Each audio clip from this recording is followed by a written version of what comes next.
On December 8th, we celebrate the Feast of Mary's Immaculate Conception. And this feast celebrates that Mary was prepared from the first moment of her conception to be the Mother of God. And while many people are confused and think this is about the conception of Jesus, it's actually about the conception of his mother. And it's a great feast for us to think about during Advent, because Mary is the model par excellence of what it means to prepare and wait for Christ.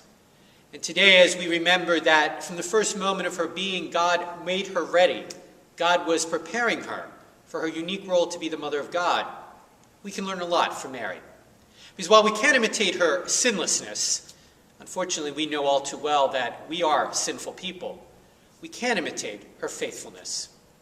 Mary's response to the angel, "May it be done to me according to your word," was the hallmark of her life. Mary reminds us that it also needs to be the hallmark of our lives. Are we willing to cooperate with God's will? Are we willing to do what God asks us, even if it doesn't always make sense, even if it's not always what we want to do, even if we can't always see the outcome? Mary was asked to trust a lot.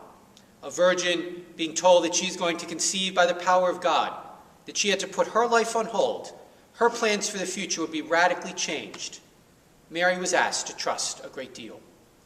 But yet how much her trust was rewarded. For when Mary cooperated with God's plan, God used her in a way that I'm sure was beyond her wildest expectations. And Mary teaches us that same lesson in our lives. When, like her, we are willing to do what God asks of us, to jump in with both feet, to take that leap of faith, then like Mary, God is able to continue to use us to bring Christ into the world. God is able to continue to use us to truly do wonderful and remarkable things. We celebrate that gift at Christmas, which we are preparing for. Let us not forget that God continues to give us the gift of his Son.